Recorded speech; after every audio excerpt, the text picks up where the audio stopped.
الحمدللہ وحدہ والصلاة والسلام علی من لا نبی بعد اعوذ باللہ من الشیطان الرجیم بسم اللہ الرحمن الرحیم یا ایھا الناس قد جاءتکم موعظۃ من ربکم وشفاء لما فی الصدور وہدی ورحمۃ للمؤمنین۔ بسم اللہ الرحمن الرحیم۔ رب اشرح لی صدری ویسر لی امری واحلل عقدۃ من لسانی یفقہوا قولی۔ میرے عزیز سامعین، درس قرآن مجید میں آپ سب کا تہہ دل سے خیر مقدم ہے۔ السلام علیکم ورحمۃ اللہ وبرکاتہ۔ اللہ رب العالمین کی ذات بابرکات سے امید ہے کہ آپ سب بخیر و عافیت ہوں گی۔ الحمدللہ۔ تو میرے ساتھ درس قرآن میں کون سی سورہ چل رہی ہے؟ سورہ زمر، کریکٹ۔ لاسٹ ٹائم ہم لوگوں نے کس آیت تک تفصیل سے جان لیا ہے؟ یس، آیت نمبر 8 تک ہم لوگ تفصیل سے کر چکے ہیں، اور اب ہم لوگ آج کنٹینیو کریں گے آیت number 9 onwards. So let's begin with آیت نمبر 9۔ اعوذ باللہ من الشیطان الرجیم، بسم اللہ الرحمن الرحیم۔ امن ہوا قانت، اور وہ شخص جو مطیع فرمان ہے، آناء اللیل ساجدا وقائما، رات کی گھڑیوں میں کھڑا رہتا ہے اور سجدے کرتا ہے، یحذر الآخرہ، اور آخرت سے ڈرتا ہے، ویرجو رحمت ربہ، اور اپنے رب کی رحمت سے امید کرتا ہے۔ قل هل یستوی الذین یعلمون والذین لا یعلمون، اے نبی صلی اللہ علیہ وسلم کہہ دیجئے، کیا جاننے والے اور کیا نہیں جاننے والے دونوں برابر ہوتے ہیں؟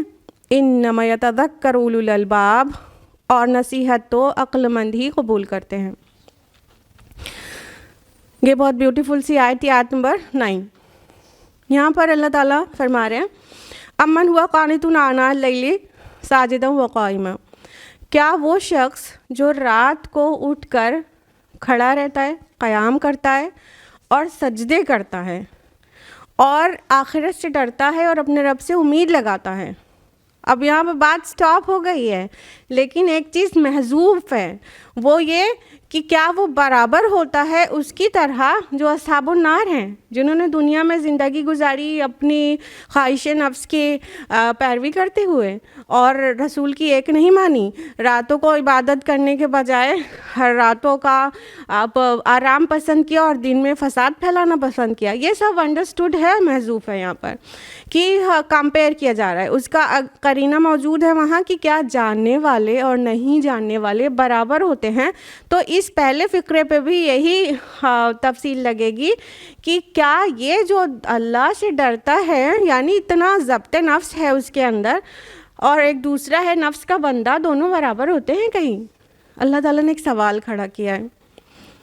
اگر اس کی تعویل اس دور سے دیکھیں تو یہ مشرکین کو سے سوال کیا جا رہا ہے کہ تم کیسے کہتے ہو کہ کوئی آخرت نہیں ہے، کوئی قیامت نہیں ہے، سب برابر ہیں، مٹی ہو جائیں گے، there is no life after death۔ اور ان لوگوں سے جو ہمیشہ سے یہ کہتے چلے آ رہے ہیں، آج بھی بہت بڑی چرچا ہے کہ ڈز گاڈ ایگزسٹ، یہ سوال کھڑا ہوا ہے اور ہر طرف گھوم رہا ہے۔ تو ان سے یہ سوال کرنا بہت اہم ہے کہ اگر اللہ موجود نہیں ہے اور آخرت نہیں ہونی ہے تو تم لوگوں کی عقلیں کیسے اس کو ڈیفائن کریں گی کہ ایک انسان نہایت ہی پروڈکٹیو ہے، ضبط نفس کے ساتھ زندگی گزار رہا ہے، بہت سی عیش و عشرت اور شوق اپنے پورے صرف اس لیے نہیں کر رہا ہے کہ وہ اللہ سے ڈرتا ہے اور صرف اچھی ہی چیزیں کرتا ہے اور نقصان دہ نہیں کرتا، سب کے لیے مفید ہے، خلق خدا کے لیے، اور دوسرا خلق خدا کے لیے مضر ہے، اور وہ ظلم کرتا ہے، زیادتی کرتا ہے، اور مختلف قسم سے اپنے نفس کی پیروی کرتا ہے، چاہے جائز سے ہو چاہے ناجائز سے ہو۔ جائز ناجائز کا حکم تو اسی پر لگے گا جو کسی خدا کے قانون کو مانے گا اور نہیں مانے گا، اور آخرت کا اس کے اندر تصور نہیں رہے گا تو وہ شتر بے مہار کی طرح ہی زندگی گزار سکتا ہے۔ تو یہ کس عقل مند انسان کو یہ بات سمجھ میں آئے گی اور جسٹیفائی کر لے گا کہ دونوں برابر ہیں؟ اور برابر کب ہو جائیں گے؟ جب آخرت پر ایمان نہیں ہوگا. if there is no concept of آخرہ in the life of any human being, تو یہ دونوں برابر ہی ہونے جا رہے ہیں. ایک نے بہت ہی نقصان دہ زندگی گزاری، اپنے اوپر بھی ظلم کیا اور اللہ کی دوسری مخلوق پر بھی ظلم کیا، اور بہت ہی نفس کے خوب آرام سے پیروی کی، اور دوسرے نے ضبط نفس کیا. دونوں اگر مر جائیں اور ایک کو ریوارڈ دوسرے کو پنشمنٹ نہ ملے تو دونوں برابر ہو گئے نا. اور اگر ایسا ہوا تو یہ پوری دنیا کا نظام اور زندگی یہ نہایت ایک کھلنڈر کی کھلواڑ کی طرح ہو جاتا ہے اور کوئی مقصدیت نظر ہی نہیں آتی. تو ایسا تو بالکل نہیں ہے.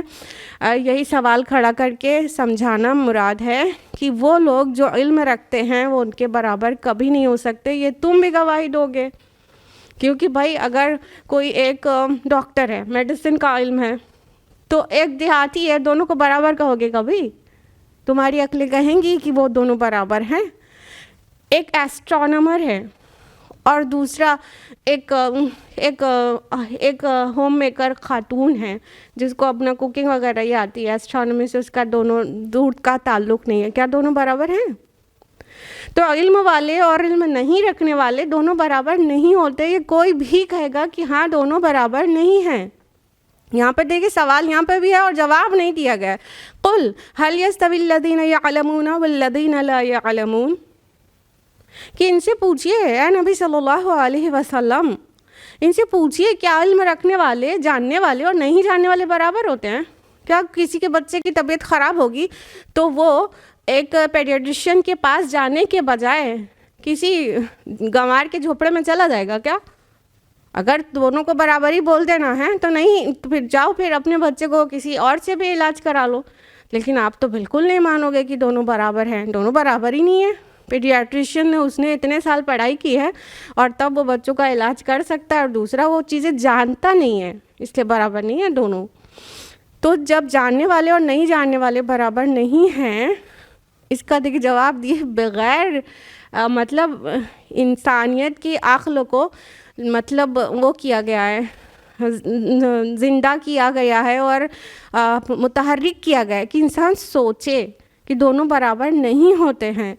تو پھر یہ کیسے برابر ہو جائیں گے؟ اگر آخرت نہ ہو تو پھر دونوں برابر ہی ہو گئے نا. ایک بہت اچھی زندگی گزار رہے ہیں اور ایک بہت خراب اور مضر زندگی گزار رہے ہیں، دونوں کیسے برابر ہو جائیں گے؟ تو دونوں برابر نہیں ہوں گے. یہ ایک دم عقلی جواب ہے، اس کے علاوہ کوئی بھی عقل مند انسان اس کے علاوہ کا کوئی جواب نہیں دے گا. آخری فقرہ یہی کہہ رہا ہے انما یتذکر اولو الالباب، جو عقل مند ہیں نصیحت وہی قبول کرتے ہیں. تو قرآن کی نظر میں عقل مند بھی وہی ہیں جن کو حقیقت سمجھ میں آتی ہے. اور اس سے پہلے جو یعلمون لا یعلمون کہا گیا، تو علم والے قرآن کی نظر میں وہی ہیں جن کو حقیقت کا علم ہے اور وہ غور کرتے ہیں اور وہ ان سوالوں کا جواب جاننے کی کوشش کرتے ہیں اور پھر وہ صحیح دین کو پہچان جاتے ہیں. وہ سوال کیا ہیں؟ ہمیشہ سے ہیں. تمام فلسفیوں کے فلسفی میں ہمیشہ یہی سوالوں کے جواب ڈھونڈتے ہوئے فلسفی آگے بڑھتی ہے کہ کائنات کی کیا حقیقت ہے، علم کی کیا حقیقت ہے، صحیح اور غلط کا معیار کیا ہے، خیر اور شر کو ڈیفائن کس طرح کیا جائے گا، میرا زندگی میں دنیا میں آنے کا مقصد کیا ہے، یہاں مر جانے کے بعد لوگ کہاں جاتے ہیں. یہ وہ کچھ بنیادی سوالات ہیں، جیسے اور بھی بہت یہ بنیادی سوالات ہیں جن کا جواب انسان کو ڈھونڈنا چاہیے. اور جو ان سوالوں کا جواب جان جاتا ہے، یعنی یہ ایک دم حقیقت کی چیز، وہ قرآن کی نظر میں علم والا ہے. اور جو ان سوالوں کا جواب نہیں جانتا وہ علم والا نہیں ہے، چاہے وہ چاند پر پہنچ جائے اور چاہے مارس پر پہنچ جائے، چاہے پورا آسمان و زمین کا طول و عرض ناپ کے آ جائے، وہ علم والا نہیں ہے جب اتنی بنیادی چیزیں ہی اسے نہیں پتہ ہے. تو جن کو یہ پتہ ہے اصل میں وہی عقل مند بھی ہیں. اس لیے عقل مند لوگ ہی نصیحت قبول کرتے ہیں. تو یا تو انسان نصیحت قبول کرنے والا بن جائے یا تو یہ قبول کر لے کہ میں عقل مند نہیں ہوں، میں تو بیوقوف ہوں، کیونکہ کہا انما یتذکر اولو الالباب، ریمائنڈرز یا نصیحت، یہ یتذکر آیا نا تو یہ ذکر سے ہے، تو ذکر مینس ریمائنڈر بھی ہوتا ہے، نصیحت بھی ہوتی ہے، تو یہ ریمائنڈرز کے ذریعے جو لوگ نصیحت پا جاتے ہیں، نصیحت کو قبول کر لیتے ہیں، وہی اولو الالباب ہیں۔ اولو تو آپ کو پتہ ہے عربی زبان میں والے جس کو ہم اردو میں کہتے ہیں اس کے لیے آتا ہے، اولو الالباب عقل والے، اور اولو جس بھی ورڈ کے ساتھ اولو لگے گا اس کا مطلب والے ہو جائے گا، ٹھیک ہے۔ الباب لب کی جمع ہے، لب مینس برین ہوتا ہے، اور برین کیسے ہوتا ہے، لب ایکچولی مغز کو کہتے ہیں، تو ہمارے پوری باڈی میں جس سے پوری باڈی کنڈکٹ ہوتی ہے وہ مغز کیا ہے، برین ہے، اس لیے الباب برین کو کہتے ہیں۔ تو اولو الالباب جن کے پاس عقل ہے، دماغ ہے، وہ تو عقل مند لوگ نصیحت قبول کرتے ہیں، تو یا تو نصیحت قبول کرنے والے بن جائیں ہم اور آپ، یا تو پھر سیکنڈ آپشن مان لے کہ عقل کچھ بھی نہیں ہے ہمارے پاس۔ قل یا عباد الذین آمنوا اتقوا ربکم، اے نبی صلی اللہ علیہ وسلم ان سے کہیے کہ اے میرے وہ بندو جو ایمان لائے ہو، اپنے رب کا تقوی اختیار کرو۔ للذین احسنوا فی ہذہ الدنیا حسنہ، جن لوگوں نے اس دنیا میں نیک زندگی اختیار کی ان کے لیے بھلائی ہے۔ وَأَرْضُ اللَّهِ وَاسِعَةٌ، اور اللہ کی زمین بہت وسیع ہے۔ إِنَّمَا يُوَفَّى الصَّابِرُونَ أَجْرَهُمْ بِغَيْرِ حساب، صبر کرنے والوں کو تو ان کا اجر بے حساب دیا جائے گا۔ اللہ تعالیٰ فرما رہے ہیں قل، اے نبی کہہ دیجئے، یا عباد الذین آمنوا، میرے ان بندوں سے جو ایمان لائے ہیں۔ یہ مکی سورہ ہے کہ مدنی؟ سورہ زمر مکی سورہ کہ مدنی؟ مکی سورہ ہے، مکی سورہ ہے، انداز سے نہیں سمجھ آتا، پورا ڈسکشن جو چل رہا ہے وہ کیا ہے، ایمانیات ہے، تو پھر مکی سورہ میں ہی ایسے سبجیکٹس ہوتے ہیں۔ تو مکی سورہ ہے نا، آپ غور کریں گے کہ مکی سورہ میں آپ کو کہیں بھی یا ایھا الذین آمنوا سے خطاب نہیں ملے گا، کبھی نوٹس کیا ہے؟ یہ مدنی صورتوں میں یا ایھا الذین آمنوا سے ڈائریکٹ خطاب آتا ہے اللہ تعالیٰ کا اپنے ایمان والے بندوں سے، لیکن مکی سورہ میں آپ دیکھیں گے کہ اگر اللہ تعالیٰ کو اپنے ایمان والے بندے کو ایڈریس کرنا ہوتا ہے تو انداز کچھ اس طرح سے آتا ہے، قل یا عبادی الذین آمنوا، اے نبی، خطاب اللہ کے رسول سے رہے گا، پھر اللہ تعالیٰ کہیں گے کہ اے نبی آپ کہہ دیجئے میرے ایماندار بندوں سے۔ اور مدنی سورہ جب پڑھیں گے تو آپ دیکھیں گے ڈائریکٹ خطاب آ رہا ہے، یا ایھا الذین آمنوا، اے لوگو جو ایمان لائے ہو۔ تو چونکہ یہ مکی سورہ ہے اس لیے یہ آیا ہے قل یا عباد الذین آمنوا۔ اس کے بعد کیا گا، اتقوا ربکم، اپنے رب کا تقوی اختیار کرو۔ دیکھیے زندگی میں کامیابی کا اگر کوئی ایک ورڈ پوچھا جائے نا تو وہ ہے دلوں کا تقوی۔ تقوی ہے ایمان کے ساتھ تو پھر وہ انسان آخرت میں کامیاب ہوگا، دلوں میں تقوی نہیں ہے تو بہت مشکل ہو جائے گی اس کو۔ تو اس لیے ہر ایسے موقع پر جب کہ کامیابی اور ناکامی کی بات ہو، یا تو پھر کوئی ایسا گیدرنگ ہے جہاں نصیحت کرنا ہو، تو یہ ورڈ ضرور آتا ہے۔ جیسے آپ غور کریے خطبہ نکاح میں تقوی ورڈ 3-4 بار آئے گا، چند آیات ہیں لیکن وہ تقوی ورڈ بار بار آئے گا۔ تو ایسے موقع پر تقوی کی تلقین کرنا بہت اہم رہتا ہے۔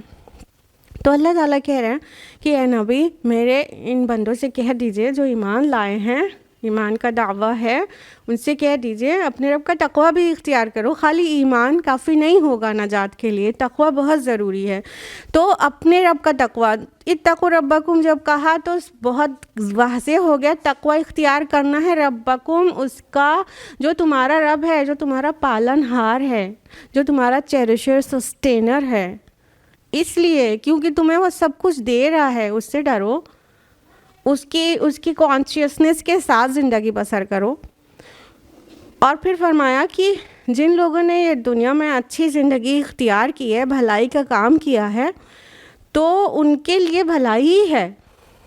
دیکھیے حسن ورڈ دونوں ہی جگہ آیا ہے، للذین احسنوا، جو لوگ اچھے کام کرتے ہیں، بھلے کام کرتے ہیں، حسن بیوٹیفل رائٹیس ڈیڈ کرتے ہیں، فی ہذہ دنیا، اس دنیا کی زندگی میں، حسنا، تو ان کے لیے بھی بھلائی ہے. هل جزاء الاحسان الا الاحسان، بھلائی کا بدلہ بھلائی کے علاوہ اور کیا ہے؟ تو جو دنیا میں بیوٹیفل لائف اسپینڈ کرے گا، وہ لائف بیوٹیفل کیسے ہوگی؟ اللہ تعالیٰ کی کمانڈمنٹس کو فالو کر کے ہی لائف بیوٹیفل ہوگی. تو جو خوبصورتی سے زندگی کو گزارے گا بھلائیوں کے ساتھ، اس کا عمل میں بھلائی ہوگی، برائی نہیں، ایولس نہیں ہوگی، تو وہ کیا ہوگا کہ اس کے لیے سب اچھا ہی اچھا ہوگا.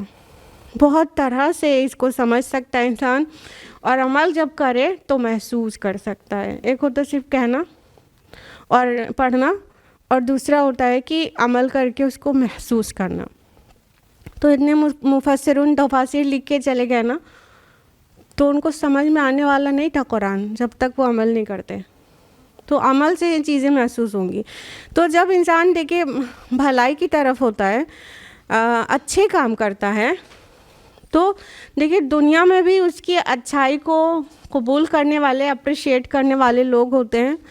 وہ ہر جگہ سکون پھیلا رہا ہوتا ہے، ہر طرف امن ہو رہا ہوتا ہے، اور اس کی اندر کی جو روشنی ہے وہ باہر پھیلتی ہے. تو الٹیمیٹلی اسے دنیا میں بھی اچھا ہی ملتا ہے اوور آل. اور دوسرا سب سے امپورٹنٹلی اچھا اسے کہاں پہ ملتا ہے؟ قلب میں. ایک انسان جو لالچی ہے اور دنیا کے پیچھے بھاگے جا رہا ہے، تو وہ انسان کو قلبی سکون کہاں ملتا ہے؟ تو اس کے ساتھ حسن کہاں ہو رہا ہے؟ وہ تو بہت بے چین زندگی گزارتا ہے، وہ تو سلیپنگ پلز لے کے سوتا ہے. ہاں، لیکن ایک انسان جو اللہ اور رسول کی اطاعت کرتا ہے، رات کو بغیر سلیپنگ پل کے آرام سے سوتا ہے بڑھاپے تک. تو یہ کیا ہے؟ دنیا میں بھی اس کے ساتھ اچھا ہی ہوتا ہے، اور الٹیمیٹلی حسن چیز کیا ہے کہ وہ جنت میں بھی جائے گا. تو اللہ تعالیٰ فرما رہے وارض اللہ واسع، اور اللہ کی زمین بہت وسیع ہے. اس سے کیا اشارہ مل رہا ہے بتائیے؟ بالکل ہجرت کا اشارہ مل رہا ہے نا. تو پچھلی بار میں ایک دم کلیئر بتایا تھا انٹروڈکٹری پورشن میں اس سورہ کی، کہ آیت نمبر 10 میں وارض اللہ واسع یہ ہے. تو اس سے صاف ظاہر ہے کہ ہجرت حبشہ سے پہلے نازل ہوئی سورہ ہے. تو اللہ تعالیٰ کہہ رہے ہیں کہ اگر تمہارے لیے عرصہ حیات تنگ کر دیا گیا ہے تمہارے بیلوڈ سٹی میں بھی، تو کوئی بات نہیں، تم نکل جاؤ. اللہ کی زمین بہت وسیع ہے. جہاں پہ تمہارا آبائی مکان ہے وہی اللہ کی زمین نہیں ہے. تم اس زمین کو چھوڑ کے نکل جاؤ. تھوڑی تکلیف ضرور ہوگی کہ اپنا کچھ چھوٹ رہا ہے، لیکن جو اللہ تعالیٰ کے لیے زندگی گزارتا ہے اس کا فوکس یہ رہتا ہے کہ بس رب راضی ہو جائے. بس اس مقصد کے لیے وہ نکلتا ہے. بعد میں اسے پتہ چلتا ہے کہ اس تو پہلے سے بھی زیادہ اچھا سب کچھ مل گیا. اگر اس کو ہجرت حبشہ کی بات کریں تو مکہ میں تو کفار نے ایک دم سے عرصہ حیات تنگ کر دیا تھا نا صحابہ کا. کس قدر کا ٹارچر تھا، فزیکل، مینٹل، اور ہر طرح سے کو ستا کے رکھ دیا تھا. پھر اس کے بعد ہجرت حبشہ پیش آئی اور چند صحابہ نکل گئے حبشہ کی طرف. وہاں کا جو وہ تھا رولر، کیا نام تھا اس کا؟ ارے واہ، سب کو معلوم ماشاء اللہ، نجاشی یا نیگس. تو اس کے دل میں اللہ نے رحمت ڈال دی، اور وہ بہت زیادہ اٹینٹیو ہو گئے ان مسلمانوں کی طرف، اور فری رہنے کے لیے بولا کہ مطلب بے کھڑک تم یہاں رہو اور تمہیں کوئی نقصان نہیں پہنچائے گا. پھر تو اب وہ راتوں میں عبادت کریں، دن میں نمازیں پڑھیں، پبلک میں پڑھیں، پرائیویٹ میں، ساری عبادتیں کتنی آسان ہو گئی. مکہ میں چھپ چھپ کے کرنا پڑ رہا تھا. تو اللہ تعالیٰ فرماتے ہیں کہ اللہ کی زمین تو بہت وسیع ہے. تم جس سرزمین میں جب اللہ کی عبادت نہ کر پاؤ تو وہاں مت رکو، نکل جاؤ، اور جب کہیں اور جاؤ گے تو تمہیں پتہ چلے گا کہ کتنی وسعت مل گئی. اور پھر ہجرت مدینہ پیش آئی تو بقیہ صحابہ بھی اور نبی صلی اللہ علیہ وسلم بھی کتنی عمدہ زندگی گزاری انہوں نے، کتنی عمدہ. سوچئے ایسی بردرہڈ نہ دنیا نے تاریخ میں کبھی دیکھی ہے اور نہ قیامت تک کبھی دیکھیں گے جو اللہ کے رسول صلی اللہ علیہ وسلم نے انصار اور مہاجرین کے درمیان کرائی تھی. تو وہ اخوت تھی کہ ادھر سے مہاجرین زیرو پہ جا رہے ہیں, کچھ بھی لے کے نہیں جا رہے ہیں, اور ادھر انصار اپنا سب کچھ 50% میں ان کے ساتھ شیئر کر رہے ہیں. ایسی اخوت کبھی دیکھی نہیں ہے انسانیت نے, اور نہ ہی قیامت تک کبھی دیکھے گا. کوئی آتا ہے اور آپ پہ ڈپینڈ ہو جائے تو اس کو کتنی تنگی سے انسان رکھتا ہے, احسان جتاتا ہے. اور وہاں صحابہ شوق سے اپنا 50% پراپرٹی بھی, 50% گھر بھی, فیسلٹیز بھی, سب کو 50% میں شیئر کیا ہوا تھا انہوں نے. تو اللہ کے رسول صلی اللہ علیہ وسلم کو بھی سکون کا ماحول ملا, ان کا ویلکم ہوا, اور بہت آسانی سے اسلام کی تبلیغ وہاں سے ہو سکی.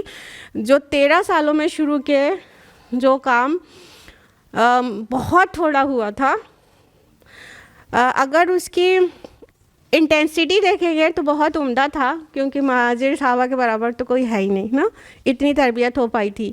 لیکن اگر اس کو وسعت میں دیکھیں گے, کیپیسٹی میں دیکھیں گے اور تعداد میں دیکھیں گے تو مدنی پیریڈ کے 11 سال میں کتنا گنا زیادہ ہو چکا تھا. پورے خطۂ عرب میں, یعنی وہ پورا اسٹیٹ میں اسلام نافذ ہو گیا تھا.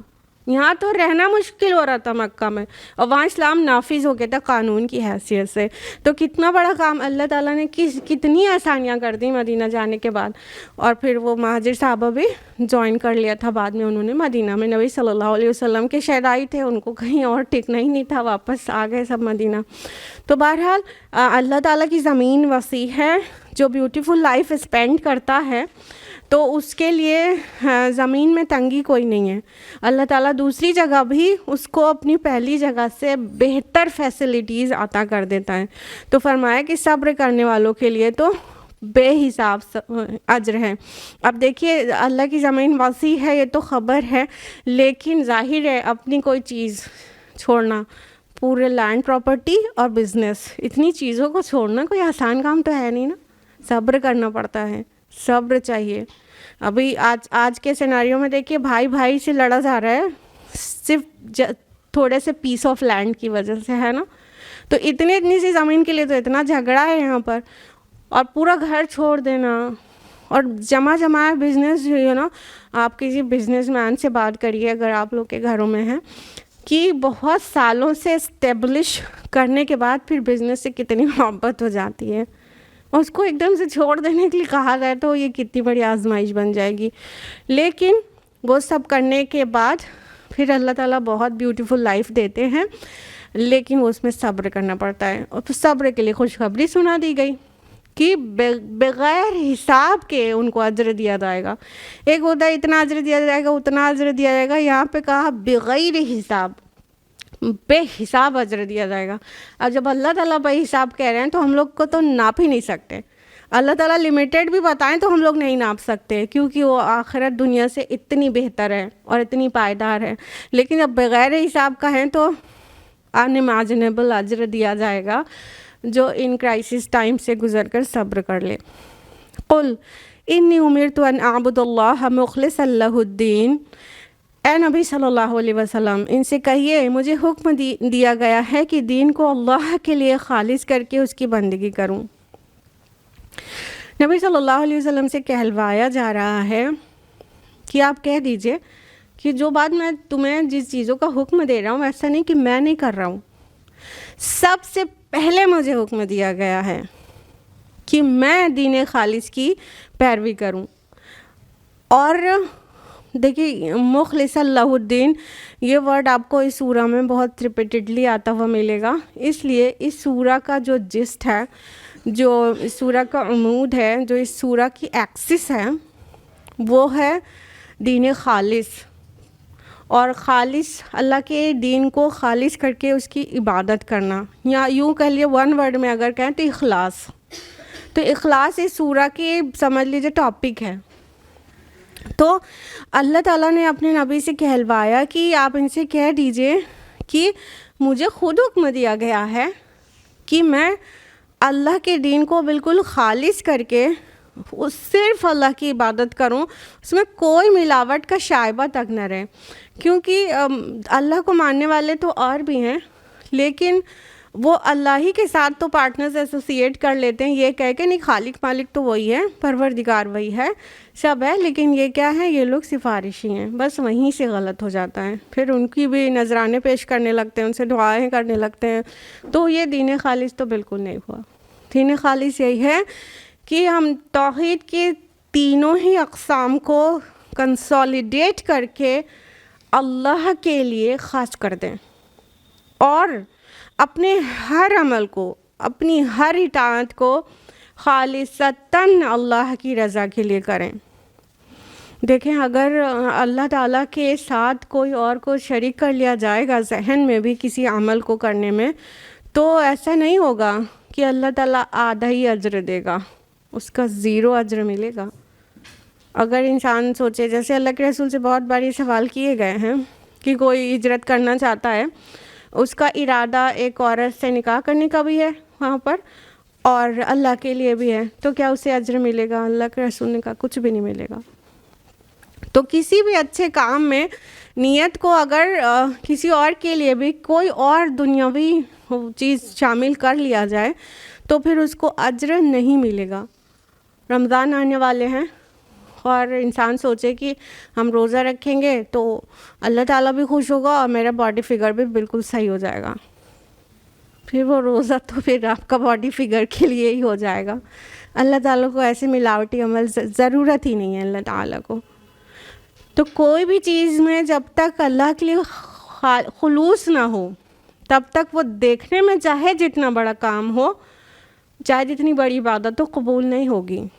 جیسے کوئی مقرر ہے اور اتنے واعظ و نصیحت کرتا ہے اپنی زندگی میں، اتنے ہارڈشپس فیس کرتا ہے، بہت پڑھنا اور سنانا سب کو سمجھانا، لیکن اگر اس کا ارادہ مقرر بننے کا ہے، مشہور ہونے کا ہے، یوٹیوبر کہلانے کا ہے، تو وہاں تک تو اسے مل جائے گا، آخرت میں نہیں ملے گا اس کا اجر. اللہ کے لیے خلوص ہے کہ نہیں، اس کے لیے میری پرسنل ریکویسٹ ہے کہ اپنے کو چیک بہت کیا کریں کہ عمل ہم نے کیا کس لیے تھا. کسی کے یہاں جانا ہے، کسی کو تحفے دینا ہے، کس لیے کیا تھا. دونوں چیز کر لیتے ہیں نا. انسان سوچتا ہے کہ چلو رشتہ داری کا حق بھی ادا ہو جائے گا اور ساتھ میں میرا نام بھی ہو جائے گا. اگر ہم گولڈ کا کوئی ہدیہ دے دیں گے، رشتہ دار ہیں تو 10-20 کو دکھا دیں گے، وہ بھی 10-20 کو دکھا دیں گے، 50 لوگوں میں نام روشن ہو جائے گا اور ساتھ میں رشتہ داری کا حق بھی ادا ہو جائے گا. آپ کو لگتا ہے کہ یہ رشتہ داری کا حق ادا ہو رہا ہے؟ اللہ کے اس کا اجر ملے گا، نام تو ہو جائے گا. 50 نہیں 500 لوگ میں بھی ہو سکتا ہے مشہور ہو جائے کہ اتنا خوبصورت گفٹ دیا. لیکن اللہ کے اجر نہیں ملے گا. ایسے اعمال کو قرآن نے بہت جگہ پورا اسکیچ کر کے بتایا ہے، پوری منظر کشی کے ساتھ، کہ وہ حبا منثورہ ہو جائے گا، وہ غبار اڑتا ہوا ہو جائے گا، کیونکہ وہ خالص نہیں تھا اپنے رب کے لیے. تو بہت زیادہ اپنے سے ہر اچھے کام کو کرنے پہ اپنے لیے سوال کھڑا کریں کہ ہم نے اللہ کی رضا کے لیے کیا ہے کہ نہیں. کہیں ملاوٹ پائیں، انتہا توبہ کریں، آئندہ بالکل خالص کر کے عبادت کریں اللہ کی. اور دھیان رکھیں کہ ایسا نہیں ہونا چاہیے کہ انسان کوئی بھی چیز کر رہا ہے اور بالکل غافل ہے کہ مقصد کیا ہے. یہ ٹریڈیشنل ٹائپ کی عبادت کا کوئی مطلب نہیں ہے کہ گھر میں نماز پڑھا جاتا ہے تو ہم بھی پڑھ رہے ہیں، ایسا کیا جاتا ہے تو کر رہے ہیں، یا تو نہیں کریں گے تو کوئی کیا کہے گا. پردہ تو بالکل ہی ٹریڈیشن کی طرح سے لوگ کرتے ہیں نا. خواتین، ہمارے گھر میں نقاب پہنا جاتا ہے، بس ہو گیا. اس کی اور بھی لوازمات ہوتی ہیں حیا کی، وہ سب کچھ نہیں رہتا، بس ایک اوڑھنی رہتی ہے، ایک گاؤن رہتا ہے. تو سوال کیا کریں اپنے آپ سے، مطلب وائز سٹائل یہی ہے کہ جو بھی عمل کر رہے ہیں سوال کریں اپنے سے کہ ہم نے یہ اللہ کی رضا کے لیے کیا ہے یا کسی اور وجہ سے. اللہ کی رضا کے لیے کیا ہے تو آخرت میں اس کا اجر پائیں گے. لیکن اگر جواب آئے کہ وہ اگر ایسے نہیں کرتے تو لوگ کیا کہیں گے، دینی محفلوں میں گئے ہیں تو بڑا حجاب و نقاب میں گئے ہیں، اب کہیں جو ہے میلے ٹھیلے میں گئے ہیں تو اب نقاب پہن کے کون جائے گا؟ تو دینی محفل میں بھی پھر اللہ کے لیے نہیں ہوا نا، پھر اس لیے ہوا کہ لوگ کیا کہیں گے، ایسے ہی آ گئی، بے پردہ چلے آئیں۔ اپنے سے بہت سوال کریں، کیونکہ اس سورہ میں آپ ابھی سے لے کے جب تک سورہ مکمل ہوگی بار بار سنیں گی کہ اخلاص کے ساتھ عمل کرنا ہے، اخلاص کے ساتھ۔ تو اگر پیورٹی، سنسیئرٹی یا اخلاص نہ رہے تو وہ عمل اللہ کو قبول ہی نہیں ہے، وہ اڑا کے راکھ کے ڈھیر کی طرح اڑا دیا جائے گا، اور میزان میں رکھا جائے گا نا تو اس کا وزن پرے کاہ کے برابر بھی نہیں ہوگا۔ جب ویٹ ہی نہیں آیا تو اتنے بڑے بڑے عمل جو دکھانے میں بہت بڑے بڑے تھے، زندگی بھر کی دعوت و اصلاح تھی، لیکن جو ارادہ تھا مشہور ہونے کا تو وہ میزان میں وزن نہیں رہے گا اس کا۔ تو اتنا لوزر نہیں بننے کی ضرورت ہے نا، لہٰذا بہتر تو یہ ہے کہ اللہ سے دعا کریں کہ یا رب چاہے قلیل عمل کی توفیق دے مگر وہ خالص آپ کے لیے ہو، نیتوں میں کوئی ملاوٹ نہ ہو۔ اور اس کا پریکٹیکل ٹپ ہے کہ کسی کام کو کرنے سے پہلے، اہم کام کو کم سے کم کرنے سے پہلے اپنے کو چیک کر لیں، نیتوں کو چیک کر لیں۔ کرنے کے وقت میں اللہ سے مدد مانگتے رہیں، کرنے کے بعد اللہ ہی کا شکر کریں، اور پبلسٹی یا تشہیر کو بالکل اوائڈ کریں کہ مطلب کچھ عمل تو ایسے ضرور ہونا چاہیے کہ کسی کو بھی نہ پتہ ہو، آپ کو اور آپ کے رب کو ہی پتہ ہو بس۔ وَأُمِرْتُ لِأَنْ أَوَّلَ الْمُسْلِمِينَ، اور مجھے حکم دیا گیا ہے کہ میں سب سے پہلے خود مسلمانوں میں سے ہوں، پہلا مسلمان ہوں۔ اللہ کے رسول کو سے کہلوایا جا رہا ہے کہ آپ کہہ دیجئے مجھے خود حکم ہے کہ تمہیں پریچ کرنے سے پہلے میں خود مسلم بنوں، اپنے رب کے سامنے سب سے پہلا سرنڈر کرنے والا میں ہوں، پہنچانے سے پہلے میں نے اپنا ول، اپنا خواہش اللہ کے حوالے کر دی ہو، میں سب سے پہلا مسلمان بن جاؤں، یہ مجھے حکم دیا گیا ہے۔ تو دیکھیے بعمل انسان کی بات ماننے کا دل کرتا ہے نا، اور بے عمل کا دل نہیں کرتا، اور پھر انسان واٹ اباؤٹزم میں پھنس جاتا ہے، what about this, what about that, ان کا باقی عمل تو ایسا ہے تو اس کا کیا، what about that dead of this person نا۔ تو جو بے عمل انسان ہوتا ہے اس سے کیا ہوتا ہے، واٹ اباؤٹزم جنریٹ ہو جاتا ہے، اس کی بات ماننے کا دل نہیں کرتا ایک اچھے سادہ لوہ انسان کو بھی، لیکن باعمل انسان کی بات ماننے کا دل کرتا ہے۔ تو اللہ تعالیٰ نے نبی صلی اللہ علیہ وسلم کو سکھایا کہ آپ ان سے کہہ دیجئے مجھے خود حکم ہے کہ میں یہ کروں، اور میں یہ کر کے تمہیں بول رہا ہوں، میں سب سے پہلا مسلم ہوں، میں اللہ کے آگے سب سے پہلا سرنڈر کرنے والا ہوں۔ قل انی اخاف ان عصیت ربی عذاب یوم عظیم، کہو کہ اگر میں اپنے رب کی نافرمانی کروں تو مجھے بڑے دن کے عذاب کا خوف ہے۔ یعنی نافرمانی کے کروں یہ بالفرض محال کہا گیا ہے۔ نبی صلی اللہ علیہ وسلم نے ایک رتی بھر کی بھی اللہ کی کبھی نافرمانی نہیں کی ہے، لیکن واقعہ کی سنجیدگی اور سیریسنس کو بیان کرنے کے لیے بات کہی گئی ہے کہ ایسا نہیں ہے کہ تمہارے اوپر دوسرے رولز اپلائی ہو رہے ہیں اور میں کروا رہا ہوں اور میرے اوپر اپلائی نہیں ہو رہے ہیں، بلکہ اللہ کے رسول سے کہلوایا گیا آپ کہہ دیجئے مجھے سب سے بڑھ کر خوف ہے کہ اگر میں نے اللہ کی نافرمانی کی تو روز آخرت کا جو عذاب ہے وہ بہت بڑا مجھے بھگتنا پڑے گا۔ یعنی بالفرض محال یہ بات کہی گئی ہے سمجھانے کے لیے۔ قرآن میں اور بھی کئی مواقع ہیں جو اس بات کو ظاہر کرتے ہیں کہ اللہ کے رسول سے کہا تو جا رہا ہے لیکن انہوں نے ایسا کیا کبھی بھی نہیں۔ تو یہاں پر بھی وہی انداز ہے، صرف بات کی اہمیت کو واضح کرنے کے لیے کہ نبی صلی اللہ علیہ وسلم سے بھی بالفرض محال غلطی ہو جاتی، یا سورہ انعام میں 18 انبیاء کا نام لے کر کہا گیا کہ اگر ان سے بھی شرک ہو جاتا تو ان کے اعمال غارت ہو جاتے سارے۔ تو اہمیت کو سمجھانے کے لیے تو نہ صرف سب سے پہلے مسلمان ہیں نبی صلی اللہ علیہ وسلم، بلکہ اگر آپ سے کچھ ہو جاتا تو آپ کو عذاب ہوتا. اس کا سب سے بڑا خوف ہمارے پیارے نبی صلی اللہ علیہ وسلم کو ہی تھا. اور نبی نے جو عبادت کی اس سے بڑھ جانے کا بھی کسی کو نہیں بولا جا سکتا کہ اس سے بڑا خوف ہے، وہ نافرمان ہے. اللہ کے رسول نے چند صحابہ کو بلا کے تنبیہ کی تھی نا کہ میں تم میں سے سب سے زیادہ اللہ سے ڈرنے والا ہوں، راتوں کو سوتا بھی ہوں اور کھڑا بھی رہتا ہوں، میں نے نکاح بھی کیے ہیں. یعنی اللہ کے رسول کی عبادت سے بڑھ کے کوئی عبادت کرنا چاہے کہ آپ صلی اللہ علیہ وسلم نے میگزیمم الاؤ کیا کہ آلٹرنیٹ ڈیز روزہ رکھ سکتا ہے کوئی داؤد علیہ السلام والا، تو کوئی کہے میں تو ڈیلی روزہ رکھوں گا، مجھے اس کی طاقت ہے، تو نافرمان ہے. وہ اور زیادہ اللہ سے ڈرنے والا نہیں ہے، کیونکہ ہمیں فرما برداری نبی کے وساطت سے کرنی ہے کہ نبی نے کیا اپروو کیا ہے، اور جو چیز نہیں اپروو کیا ہے وہ عبادت نہیں، چاہے وہ اور زیادہ مشقت اٹھا رہا ہے انسان عبادت و ریاضت میں، وہ مقبول نہیں، وہ نافرمانی ہے. قل اللہ اعبد مخلصا لہ دینی، کہہ دو کہ میں اپنے دین کو اللہ کے لیے خالص کر کے اس کی بندگی کروں گا. پھر آیا نا اخلاص ورڈ، مخلصا لہ دینی. تو اللہ تعالیٰ نے کہا کہ اے نبی ان سے کہہ دیجئے کہ میں تو اللہ تعالیٰ کے دین کو خالص کر کے اسی کی بندگی کروں گا.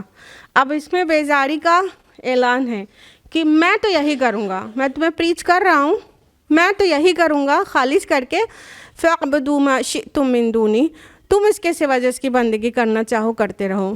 قُلْ إِنَّ الْخَاسِرِينَ الَّذِينَ خَسِرُوا أَنفُسَهُمْ وَأَهْلِيهِمْ يَوْمَ الْقِيَامَةِ، کہہ دیجئے کہ اصل خسارے والے دیوالیے تو وہ ہیں جنہوں نے اپنے آپ کو اور اپنے گھر والوں کو خسارے میں، نقصان میں ڈال دیا قیامت کے دن. اللہ ذالک هو الخسران المبین، تو جان لو کہ یہی بڑا خسارہ ہے، یہی بڑا دیوالیہ ہونا ہے.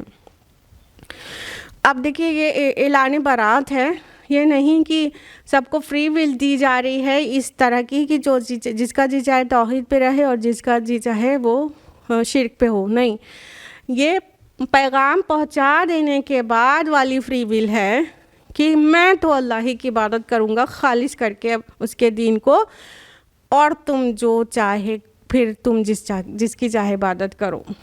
پہلے وہ اس کے نتائج بتا دیے گئے ہیں نا، لکم دینکم ولی دین کہا گیا ہے، لیکن قل یا ایھا الکافرون لا اعبد ما تعبدون، واضح یہی انداز یہاں پر بھی ہے.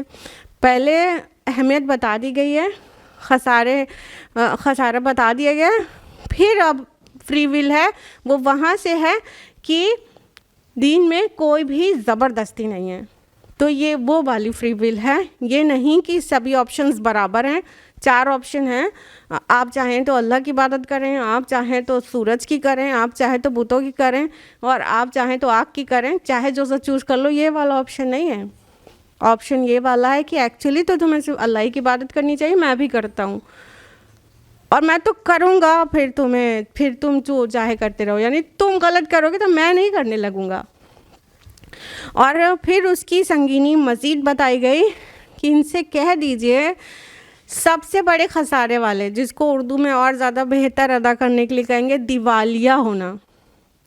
تو سب سے بڑے دیوالے تو وہ ہیں جنہوں نے اپنے آپ کو اور اپنے گھر والوں کو، اپنے اہل و عیال کو خسارے میں ڈال دیا. کیوں فیملی کو بھی انکلیوڈ کیا گیا؟ کیونکہ فیملی کا ہیڈ ایکچولی صرف اپنے سول کے لیے ریسپانسبل نہیں ہے، وہ اپنی فیملی کے لیے بھی ریسپانسبل ہے. تعلیم و تربیت والدین کی طرف سے ہوتی ہے نا، تو ان کی ذمہ داری ہے کہ اپنی اولاد کو بچپن سے سکھاتے رہیں کہ صحیح کیا ہے، غلط کیا ہے. تو اگر خود ہی انسان خسارے کا سودا کیے ہوگا، رب کے ساتھ اوروں کو شریک کرنا، اسی نہج پہ زندگی گزارنا، یا دنیا پرست ہونا، مال و دولت کی عبادت ہونا، گھر میں جس بھی طریقے پہ انسان چل رہا ہوگا، بچے کی آٹومیٹیکلی اس پہ اسی کی تربیت ہو جائے گی. تو پھر ذمہ دار وہ بھی ہوا نا، کیونکہ وہ صحیح رہتا والد گھر کا تو اس کی بیوی بھی صحیح رہتی، بچے بھی صحیح رہتے، تو ہے نا ذمہ دار.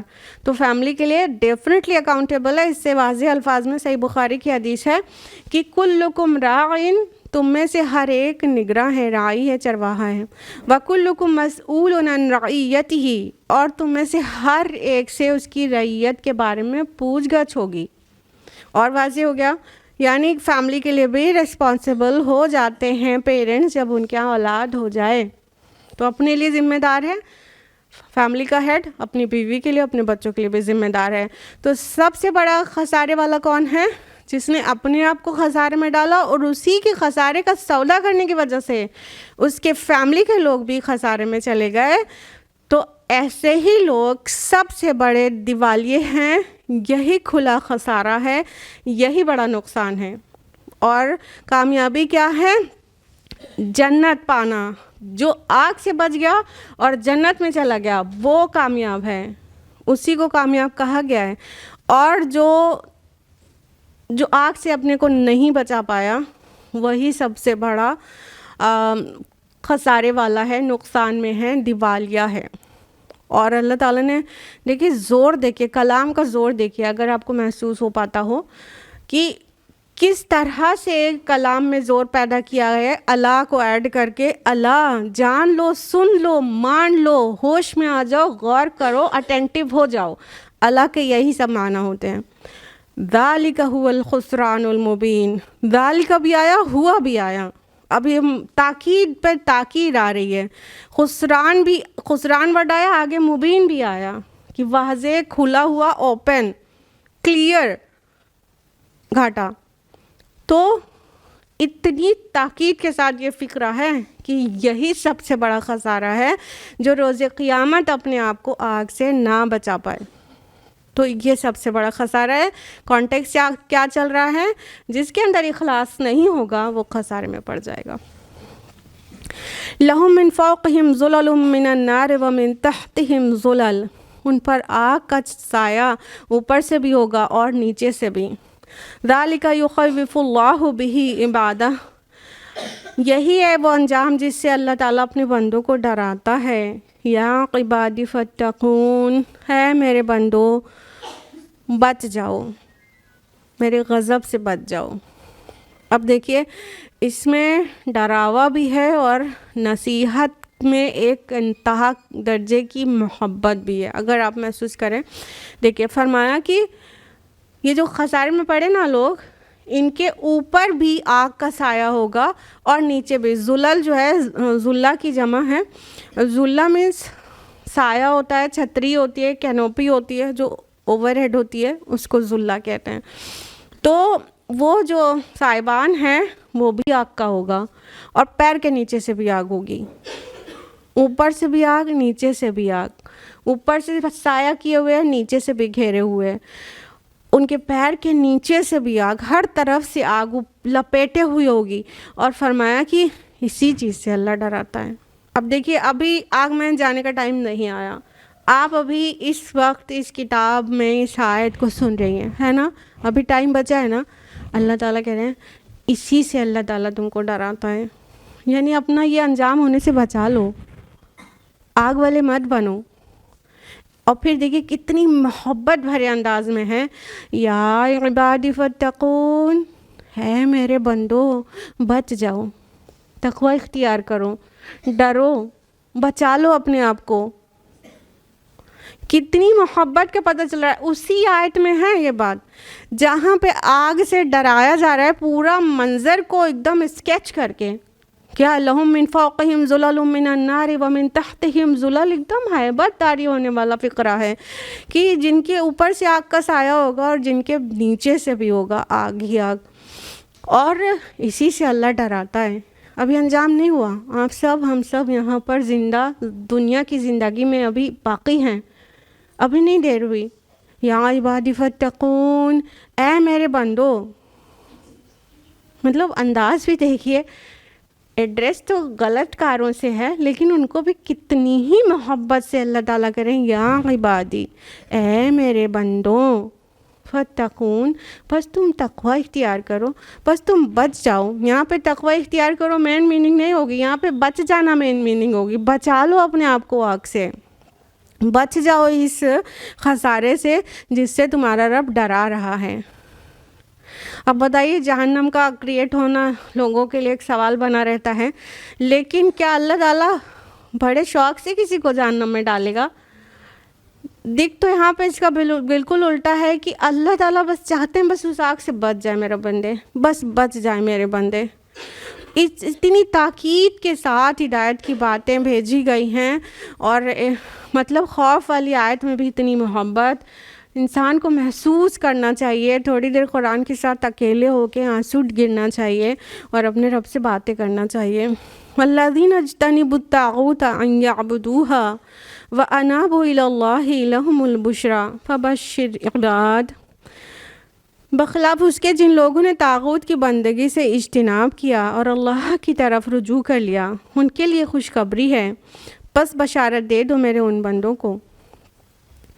اب فرمایا کہ اور وہ لوگ یعنی آگ والے لوگ نہیں، بلکہ جو آگ سے بچ جائیں گے، جو نیک بندے ہیں جن کو الٹیمیٹلی جنت ملنے والی ہے، ان کے لیے کہا وہ لوگ جنہوں نے اجتناب کیا طاغوت سے. طاغوت طغى سے ہے جس کا معنی سرکشی ہوتا ہے، اور طاغوت ہر اس نافرمانی کو کہتے ہیں، ہر اس حد سے نکلنے کو کہتے ہیں جو بندگی سے نکل جائے. بندگی اللہ تعالیٰ کی، دیکھیے ہم بندے پیدا ہوئے ہیں کہ ہم خالق پیدا ہوئے ہیں، ہم وہ معبود پیدا ہوئے ہیں، بندے پیدا ہوئے ہیں نا، ہم بندے پیدا ہوئے ہیں نا، ہم عبد ہیں کسی کے، ہم معبود تو نہیں ہیں. تو ہم عبد ہیں، تو ہمارا کام یہ ہے کہ ہمیں وہ کرنا ہے جو آقا کا حکم آئے گا، اور وہ نہیں کرنا ہے جو آقا نے منع کیا ہے. سمپل. ہمارے بندے ہونے کا کام ہی یہی ہے کہ کسی کی اطاعت کریں. تو جب ہم نے اللہ تعالیٰ کی اطاعت سے منہ موڑا تو مطلب ہم بندگی کی حد سے نکل گئے نا. تو طاغوت ان کو کہتے ہیں جو بندگی کی حد سے نکلے، تو چاہے وہ اللہ کی بندگی سے کے قلادے کو اپنے گلے سے نکال دے، چاہے وہ اپنی بندگی کروائے، مطلب لوگوں سے غلط کام خود کرے اور لوگوں سے کہے وہ بھی یہی کریں. تو اب وہ اپنی بندگی اپنی اطاعت کروا رہا ہے نا، اور اللہ کی اطاعت کرنے سے منع کر رہا ہے. تو یہ سب، اور یہ سبھی فارمز جو ہیں اطاعت سے باہر، اللہ تعالیٰ کی اطاعت و بندگی سے باہر ہونے کے، یہ سبھی فارمز، چاہے خود نہ کریں، چاہے دوسروں کو بھی کروا کے خود ہی معبود بننے کے دعویٰ کرنے لگے کہ میری بات چلے گی، رب کی نہیں مانو، تو یہ سب طاغوت کہلاتے ہیں. تو اللہ تعالیٰ کہہ رہے ہیں جنہوں نے طاغوت کا انکار کیا، تو پہلے ہم اللہ الہ ہے اس طرح ہم ایمان میں داخل نہیں ہوتے ہیں. کیا کہتے ہیں؟ پہلے کہتے ہیں لا الہ، کوئی الہ نہیں ہے، مطلب ہم نے پہلے طاغوت کا انکار کیا. پھر کہتے ہیں الا اللہ، سوائے اللہ کے. تو طاغوت کا انکار کرنا سب سے پہلے ہے، اس سے بھی پہلے کہ اپنے معبود کو پہچان کے کنفیس کرنا اور ایکنالج کرنا، اس سے بھی پہلے طاغوت کا انکار کرنا. پہلے غیر الہ جس کا حق نہیں بنتا کہ اپنی فرما برداری کرائے، اس کا انکار کرنا ہوگا.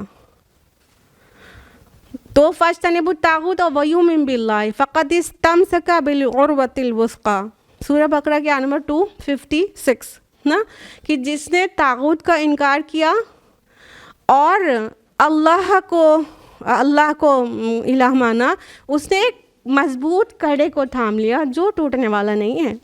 تو پہلے طاغوت کا انکار ہے. تو یہاں پر کیا کہا گیا کہ جن لوگوں نے طاغوت کا انکار کیا، اس سے اجتناب کیا اور اللہ ہی کی بندگی کیا، اسی کی طرف رجوع ہے، وَأَنَابُوا، اس کی طرف رجوع کیا، تو ایسے لوگوں کے لیے کیا ہے؟ خوشخبریاں ہیں. بس ان بندوں کو میرے بشارت دے دو، خوشخبری سنا دو جنہوں نے طاغوت کا انکار کیا اور اپنے دین کو خالص کر لیا اللہ کے لیے. جہاں جہاں دین ورڈ آیا تھا اس کا مطلب اطاعت بھی نکل رہا ہے کہ اطاعت کو خالص کر کے اللہ کے لیے کرنا ہے.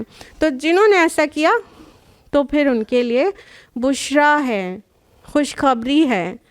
پبشر عباد، میرے بندوں کو اب آپ خوشخبری سنا دیجئے کہ ان کے ساتھ سب اچھا ہی اچھا ہونے والا ہے آنے والے دنوں میں، یعنی کہ آخرت میں. الذین یستمعون القول فیتبعون احسنا، وہ لوگ جو بات کو غور سے سنتے ہیں اور اس کے بہترین پہلو کی پیروی کرتے ہیں. اولئک الذین ھداھم اللہ واولئک ھم اولو الالباب، یہی ہیں وہ لوگ جن کو اللہ نے ہدایت دی ہے اور یہی لوگ عقل مند ہیں. اب ان کی صفات بیان کی جا رہی ہیں جنہوں نے طاغوت کا انکار کیا اور اللہ کی عبادت کی. تو اب ان کی صفات کیا؟ وہ لوگ ہوتے ہیں جو بات کو غور سے سنتے ہیں. یستمعون، ایک سمع ہوتا ہے، ایک استماع ہوتا ہے نا. سمع تو نارمل سننے کو کہتے ہیں، استماع غور سے سننے کو کہتے ہیں. تو یہاں یستمعون ہے جو بات کو غور سے سنتے ہیں. غور سے سننے کا فائدہ کیا ہے کہ صحیح سے سمجھ میں آئے گا نا کیا صحیح ہے کیا غلط ہے. تو listening is the first step of learning. یہ اب کے لوگ سکھا رہے ہیں، اور اسپیکنگ اسکل کے ساتھ ساتھ اب لسننگ اسکل بھی سکھایا جاتا ہے. اس کو شارٹ میں LSS کہتے ہیں کہ لسننگ اینڈ اسپیکنگ اسکل. آج دنیا نے جانا کہ لسننگ بھی ایک اسکل ہے. قرآن نے بہت پہلے سے لسننگ کی اہمیت کو بتایا ہے کئی مقامات پر. غور سے سننا، سننے والے، ہدایت ان کو ملتی ہے جو سنتے ہیں. لسننگ کی اہمیت قرآن میں بہت واضح ہے. دنیا آج پڑھا رہی سکھا رہی ہے لسننگ اینڈ اسپیکنگ اسکل. تو بہرحال وہ کیا کرتے ہیں؟ اولاً وہ غور سے سنتے ہیں. اب دیکھیے آپ لوگ سب الحمدللہ غور سے سن رہے ہیں تو بات سمجھ میں آ رہی ہے. ابھی کافی لائٹلی سنیں گے تو بات سمجھ میں نہیں آئے گی. پھر صحیح اور غلط میں فرق کیسے کرنے والے ہیں آپ لوگ؟ نہیں کر پائیں گے. تو یہی ان کی خاصیت ہے، بات غور سے سنتے ہیں اور اس کے بہترین پہلو کی پیروی کرتے ہیں. احسن پہلو کی مطلب کچھ آپشنز انسان کے پاس جائز ہوتے ہیں اور جائز آپشنز میں سے ایک آپشن بیسٹ ہوتا ہے اللہ کے نزدیک. ایسا ضرور ہوتا ہے نا، ہم ایسے دو راہ تیراہے چوراہے پہ روز آتے رہتے ہیں. غور کرتے کہ نہیں آپ لوگ؟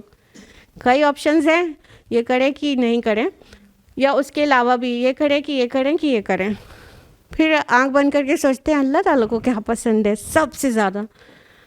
تو وہ تینوں آپشنز جائز ہوتے ہیں لیکن ایک آپشن اللہ کے نزدیک سب سے زیادہ بہتر معلوم ہوتا ہے تو پھر وہ کر لیتے ہیں نا. ایسے کرنا چاہیے. اگر آپ لوگ نہیں کرتے ہیں تو کیا کریے تو زیادہ زیادہ نیکی ملے گی نا. تھوڑا وائز رہیے. بزنس مین کیا کرتا ہے کہ یہ کتنے کا بیچوں، یہ کتنے کا، جو سب سے زیادہ پروفٹ ہو اس طرح بیچوں نا. وہ تو خوب تکڑم لگائے کرتا ہے بزنس مین، شاپ کیپر. آپ بھی تھوڑا سا اس میں ویجیلنٹ رہیے کہ آپشنس تو میرے پاس 4 ہیں لیکن بیسٹ اللہ کے نزدیک یہ والا تو یہ والا کر لیتے ہیں، مطلب یہ کام کر لیتے ہیں. تو جائز میں سے بھی بیسٹ کو چوز کرنا. تو غور سے سنتے ہیں، جو بیسٹ ہوتا ہے وہ کرتے ہیں. اب جیسے ابھی پیچھے صفت آئی تھی کہ آیت نمبر 9 میں کہ رات کو اٹھ کے قیام کرتے ہیں، سجدے کرتے ہیں. اب جس کے لیے آسان نہیں ہے تو گناہ تو نہیں ہے کہ تہجد نہیں پڑھے، فرائض پڑھ رہا ہے کوئی. اب سوچو بیسٹ کیا ہے؟ بیسٹ تو یہ ہے کہ رات میں بھی کچھ دیر اللہ کے ساتھ گزاری جائے.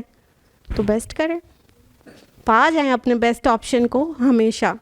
تو وہ لوگ جو غور سے سنتے ہیں، بیسٹ کی پیروی کرتے ہیں، تو اللہ نے ایسے ہی لوگ ہیں جن کو ہدایت بخشی ہے اور یہی عقل مند ہیں.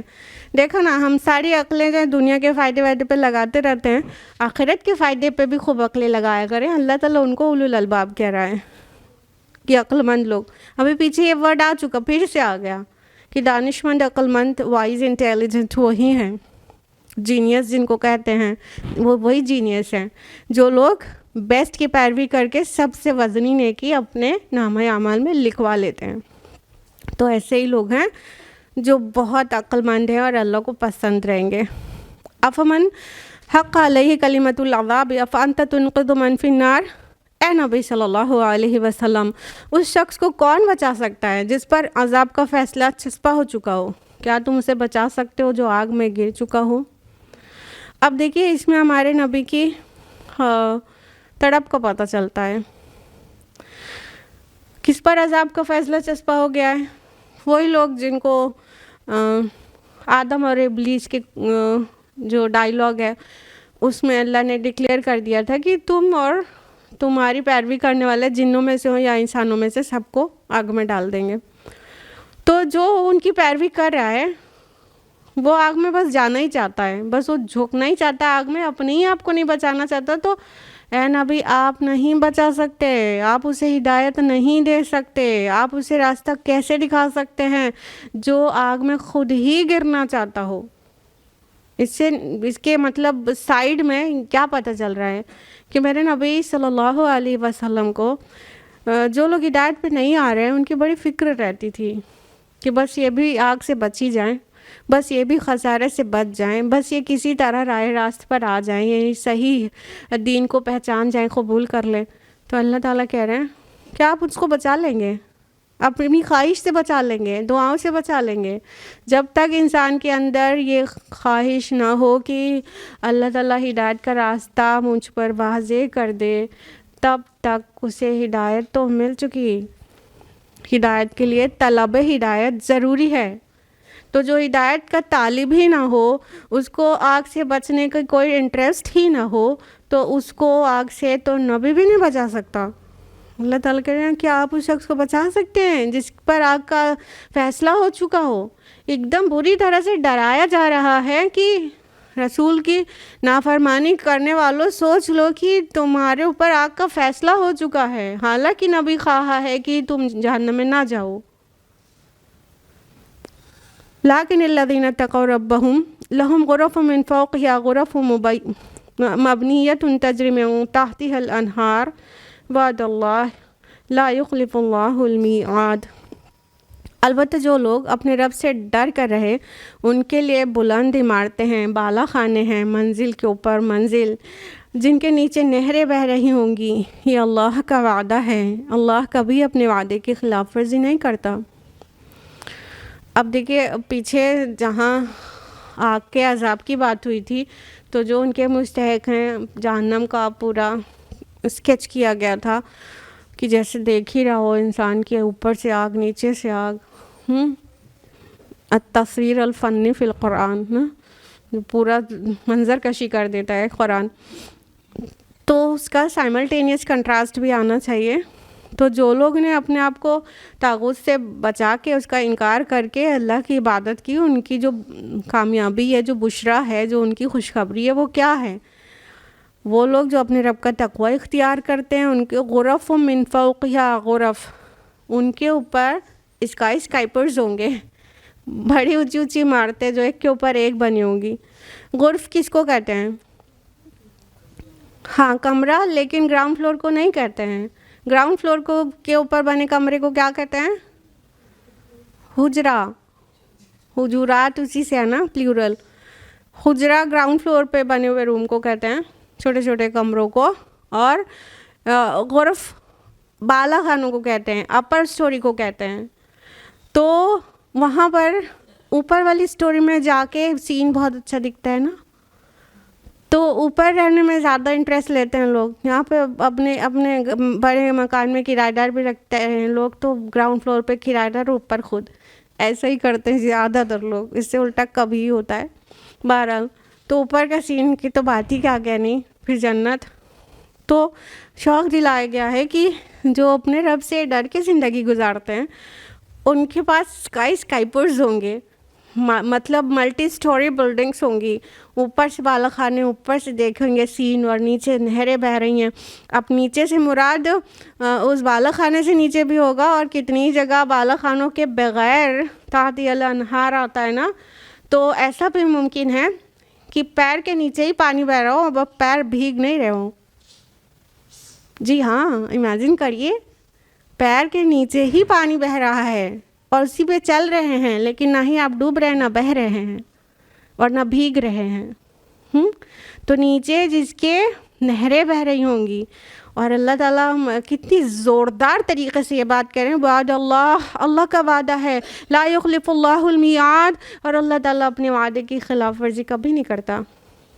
مطلب ایک خوشخبری سنائی گئی اور پھر اس کو ایک بہت ہی مطلب مضبوط اور بہت ہی طاقت والے جملے کے ساتھ پختہ کر دیا گیا کہ اللہ کا پکا وعدہ ہے اور اللہ تعالیٰ وعدے کی خلاف ورزی نہیں کرتا. کبھی آتا ہے کہ اللہ سے سچا کس کا وعدہ. تو اللہ تعالیٰ تو کبھی بھی وعدہ نہیں توڑیں گے جو بھی کریں گے. اور جو بھی ابھی تک انسانیت نے دیکھا ہے اللہ نے جو وعدہ کیا ہے وہ پورا کیا ہے. اب تو مرنے کے بعد والے بھی سارے وعدے پورے کرے گا. اللہ تعالیٰ وعدے کی خلاف ورزی نہیں کرتا. آج کے لیے اتنا ہی. اللہ تعالیٰ سے دعا ہے کہ ہم سبھی کو دین خالص کی توفیق دے, ایمان خالص کی توفیق دے, اخلاص کے اوپر زندگی گزرے, اخلاص کے اوپر ہی موت ہو جائے, اور اللہ تعالیٰ ہم سب کو آگ سے بچا لے اور جنت کے بالا خانوں میں جگہ دے. آمین یا رب العالمین. وآخر دعوانا الحمد للہ رب العالمین.